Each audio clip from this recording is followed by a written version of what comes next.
Gastric duodenal இருந்தாங்கன்னா ரொம்ப சிரமப்படுவாங்க. சாப்பிட்றதுக்கு முன்னாடி எரியும், சாப்பிட்டதுக்கு அப்புறம் எரியும், சாப்பிட்டதெல்லாம் எடுத்துட்டு வரும்போது உயிரே போய் உயிர் வர மாதிரி இருக்கும். சுத்தமா அரிச்சு அதுக்குள்ள கடுமையான காயங்கள் ஏற்படுது. அது நாள்பட்ட குடல் புண், வீரியமான குடல் புண் அப்படின்னா அதுக்கு பேர் வந்து புண்மம். குறிப்பா நான்வெஜ் சாப்பிட்டாலும் ஒரு வழி ஆயிடுவாங்க, பருப்பு குழம்பு ஊற்றி சாப்பிட்டா ஒரு வழி ஆயிடுவாங்க. ஸோ அப்போ என்ன அப்படின்னா இதெல்லாம் உடம்பு ஏற்றுக்கல, குடல் புண்ணுக்கு இது செட் ஆகாத உணவுகள் அப்படிங்கிறத நம்ம தெளிவாக புரிஞ்சுக்கலாம். குறிப்பாக வந்து பார்த்தீங்கன்னா நெய் பசை உள்ள உணவுகள் சாப்பிடும்போது அந்த நெய் வந்து புண்ணை போய் ஆற்றும். அனைவருக்கும் வணக்கம், நான் உங்கள் ஹீலர் சக்திவேல் யுவராஜ் பேசுகிறேன். இந்த பதிவு எதுக்காகன்னு பார்த்தீங்கன்னா அல்சர், அதாவது குடல் புண், குண்மம். ஆக்சுவலாக அல்சர்னாலே நம்ம குடல் புண்ணு தான் நினச்சிட்டு இருக்கோம். குடல் புண் வேறு, குண்மம் வேறு, ரெண்டுக்கு வித்தியாசம் இருக்குது. ஃபஸ்ட்டு அல்சரில் மொத்தம் 3 வகையான அல்சர் இருக்குது. ஃபஸ்ட்டு ஒன்று வந்து பெப்டிக் அல்சர். இது வந்து இரைப்பை முடிஞ்சு சிறுகுடல் ஆரம்பிக்கக்கூடிய இடங்களில் வரக்கூடிய புண் தான் வந்து பெப்டிக் அல்சர். அடுத்தது வந்து இரைப்பையே ஃபுல்லாக புண்ணாக இருக்கிறது. நம்ம சாப்பிட்ற சாப்பாடு உள்ளே போய் செரிமானம் ஆகுது இல்லையா, அந்த இரைப்பை, அந்த இரைப்பையே ஃபுல்லாக புண்ணாகிறது வந்து கேஸ்ட்ரிக் அல்சர். டியோடினல் அல்சர் அப்படிங்கிறது சிறுகுடல்லையும் புண்ணு இருக்கணும், இரைப்பையிலையும் புண்ணு இருக்கணும். இதுதான் வந்து டியோடினல் அல்சர். இப்போ இது எப்படி இருக்குன்னு பார்த்தீங்கன்னா, பெப்டிக் அல்சர் இருக்கிறவங்களுக்கு சாப்பிட்றதுக்கு முன்னாடி எரியும். இதே கேஸ்ட்ரிக் அல்சர் இருக்கிறவங்களுக்கு, இந்த டியோடினல் அல்சர் இருக்கிறவங்களுக்கு சாப்பிட்டதுக்கு அப்புறம் எரியும். இந்த கேஸ்ட்ரிக்கு டியோடினல் இருக்கிறவங்களுக்கு என்ன ஆகும்னா, சாப்பிட்ட உடனே ஏற்றுக்கிட்டு மேலே வருது, ஆசிட் ரிஃப்ளெக்ஸ் ஆகிறது, இங்கே எல்லாம் ஃபுல்லாக புண்ணாகிறது, தண்ணி குடித்தாதான் அந்த உள்ளே போய் செட்டில் ஆகிறது, ஸ்வீட் ஏதாவது சாப்பிட்டா தான் செட்டில் ஆகிறது. அடுத்தது வந்து பார்த்திங்கன்னா உடம்பு எப்பவுமே சூடாகவே இருக்கிறது, எரிச்சலாகவே இருக்கிறது, மோஷன் போனால் கூட கேஸ் ஃபார்ம் ஆகிறது, சாப்பிட்டதுக்கப்புறம் மோஷன் போகிறது.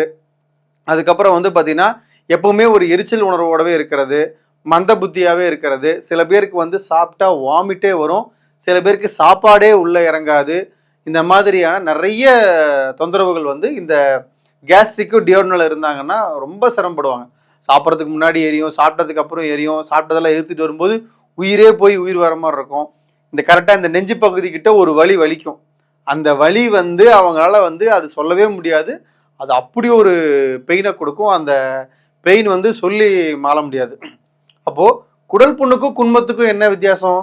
குடல் புண்ணுங்கிறது நம்ம சாப்பிட்ற சாப்பாடு போய் செரிக்கிறதுக்கு அமிலம் சுரக்குது இல்லையா, பசி எடுக்கிற நேரத்துக்கு நம்ம சாப்பிடாம இருக்கிறதுனால தான் உள்ள அல்சரே வருது. அப்போ சுரக்கக்கூடிய அமிலம் தோல் மேல மெலிதான காயத்தை உருவாக்கிருச்சு அப்படின்னா அது வந்து புண்ணு.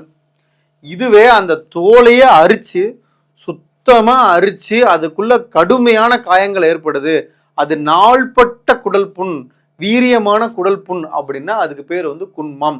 இப்ப நிறைய பேருக்கு என்ன பண்றாங்கன்னா, நார்மலா குடல் புண்ணுக்கான மருந்துகள் எடுக்கும்போது குண்மம் அங்கு சரியாவது இல்லை. நாள்பட்ட அல்சர் இருக்கிறவங்களுக்கு அதுக்கு அந்த நோய்க்கு தகுந்த மாதிரி தான் கடுமையான இருக்கக்கூடியவங்களுக்கு தான் அந்த மருந்தை நம்ம கொடுக்கணும். சாதாரண குடல் புண்ணுக்கு இருக்கக்கூடிய மருந்துகள் கொடுக்கும்போது அங்கே வேலை பெருசாக நடக்காது. அப்போது நான் குடல் புண்ணு எந்த குடல் புண்ணாக இருக்கா இல்லை குண்மமாக இருக்காங்கிறத ஐடென்டிஃபை பண்ணிட்டு, இதை எப்படி ஐடென்டிஃபை பண்ணுறது அப்படின்னா, அவங்க எவ்வளோ நாள் இந்த பிரச்சனையை அனுபவிச்சுட்டு இருக்காங்க, அவங்களுடைய தொந்தரவு எந்த அளவுக்கு இருக்குது, அவங்க எந்த ஸ்டேஜில் இருக்காங்கங்கிறத நம்ம ஃபைண்ட் அவுட் பண்ணும்போது மட்டும்தான் அது குடல் புண்ணா குண்மமாங்கிறத நம்ம கண்டுபிடிக்க முடியும். அடுத்தது இவர்களுடைய உணவு பழக்கங்கள் கண்டிப்பாக மாறி ஆகவே ஆகணும். டோட்டலாக எல்லாமே மாறி ஆகணும். டயத்துக்கு சாப்பிடணும், சரியான மருந்துகள் எடுத்துக்கணும், சரியான மருத்துவம் எடுத்துக்கணும். குறிப்பாக வந்து நாட்டு மாட்டு நெய் வந்து உருக்கி 3 வேளை சாப்பாடில் போட்டு சாப்பிட்றது ரொம்ப நல்லது. கண்டிப்பாக ஃபுட் ரெஸ்ட்ரிக்ஷன் இவங்களுக்கு இருக்கான்னா 100க்கு 200% கடுமையான ஃபுட் ரெஸ்ட்ரிக்ஷன் இருந்தால் மட்டும்தான் இவங்களால் இதுலேருந்து வெளியே வர முடியும். குறிப்பாக வந்து இட்லி தோசை சாப்பிட்றது, இட்லி தோசை சாப்பிட்டா நிறைய பேர் பாருங்கள், டிஃபன் சாப்பிட்டா எடுத்துக்கிட்டு மேலே அதிகமாக வரும். சாப்பாடு சாப்பிடுவாங்க, பெருசாக எடுத்துக்கிட்டு வராது. டிஃபன் சாப்பிட்டாங்கன்னா அன்றைக்கி ஒரு வழி ஆயிடுவாங்க. குறிப்பாக நான்வெஜ் சாப்பிட்டாலும் ஒரு வழி ஆயிடுவாங்க, பருப்பு குழம்பு ஊற்றி சாப்பிட்டா ஒரு வழி ஆயிடுவாங்க.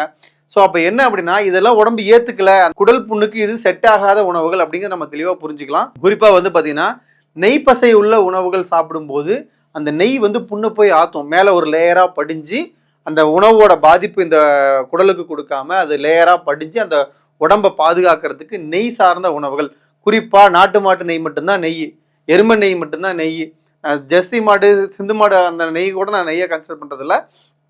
டப்பாவில் வாங்கி பயன்படுத்துகிற நெய்லாம் கண்டிப்பாக பிராண்டட் நெய் நெய்யாவே நாங்கள் வந்து ரெக்கமெண்டே பண்ணுறதில்ல. நாட்டு மாட்டு, ஏன்னா எனக்கு பர்சனல் எக்ஸ்பீரியன்ஸ் இருக்குது, நான் நிறைய பேருக்கு நாட்டு மாட்டு நெய் தான் கொடுக்குறேன். இன்னும் நிறைய பேருக்கு நாட்டு மாட்டு நெய் கேட்குறவங்களுக்கு நாங்கள் கொரியரில் அனுப்பிச்சுட்டு தான் இருக்கோம். நாட்டு மாடு நெய் மட்டும்தான் ஒரிஜினலான நெய், ஓகேங்களா. அடுத்தது வந்து பார்த்தீங்க அப்படின்னா இவங்களுக்கு மோஷன் போனாலே ரொம்ப சிரமமாக இருக்கும். மோஷன் போகிறப்ப கடுமையான கேஸும் நிறைய ரிலீஸ் ஆகும். ஸோ அப்படிங்கிறப்ப அவர்களுக்கு வந்து இந்த மலக்குடல் ஏன் மலம் கட்டுது அப்படின்னா, அவங்க சாப்பிட்ற சாப்பாடு உள்ளே போய் செரிமானமே, ஏன்னா ஃபுல்லாக புண்ணுக்குனால உணவே முழுமையாக செரிமானம் அடையாத வெளியே வருது. வெளியே வந்த உடனே அது சிறுகுடலுக்கு போனோடனே அதுக்கப்புறம் அடுத்து அப்படியே பெருங்குடல் வந்து மலக்குடல் வருது இல்லையா? இங்கே செரிமானமே சரியாக நடக்காதனால, சத்துக்கள் சரியாக பிரியாதனால, மலம் முழுமையாக ப்ராசஸ் ஆகாததுனால தான் இந்த பிரச்சனை எல்லாம் உங்களுக்கு வரதுக்கு காரணமே. அடுத்தது வந்து பார்த்தீங்க அப்படின்னா, எங்களுடைய பகலவன் ஹெல்த் சென்டரில் உங்களுக்கு அல்சர் சம்மந்தப்பட்ட தரமான மருந்துகள், உங்களுக்கு குடல் புண்ணாக இருந்தாலும் சரி, குன்மமாக இருந்தாலும் சரி, ஓரளவுக்கு நல்ல மருத்துவம் கொடுக்கணும், தரமான மருந்துகள் எடுக்கணும் அப்படின்னா நீங்கள் எங்களை தாராளமாக நீங்கள் வந்து கான்டாக்ட் பண்ணலாம். எங்களுடைய கிளினிக் வந்து பார்த்தீங்கன்னா நாமக்கல் மாவட்டம் திருச்செங்கோட்டில், 2வது சென்னையில், 2 இடங்களில் நாங்கள் வந்து கிளினிக் வச்சுருக்கோம். ஸோ எங்ககிட்ட நீங்கள் மருத்துவம் எடுக்கணும்னு விருப்பப்படுறவங்க தாராளமாக நீங்கள் மருத்துவம் எடுக்கலாம். வாட்ஸ்அப்பில் பாருங்கள், கீழே பாருங்கள், டிஸ்கிரிப்ஷனில் டிஸ்பிளேல வாட்ஸ்அப் நம்பர் இருக்குது. நீங்கள் வேணும் அப்படின்னா நீங்கள் எங்களுக்கு வாட்ஸ்அப் பண்ணுங்கள். 2வது என்னன்னு பார்த்தீங்கன்னா, நல்ல பொருட்கள் எதுவுமே இன்னைக்கு குறைவான விலையில் இல்லை. தரமான பொருட்கள் போட்டால் மட்டும்தான் நல்ல மருந்துகள் செய்ய முடியும்.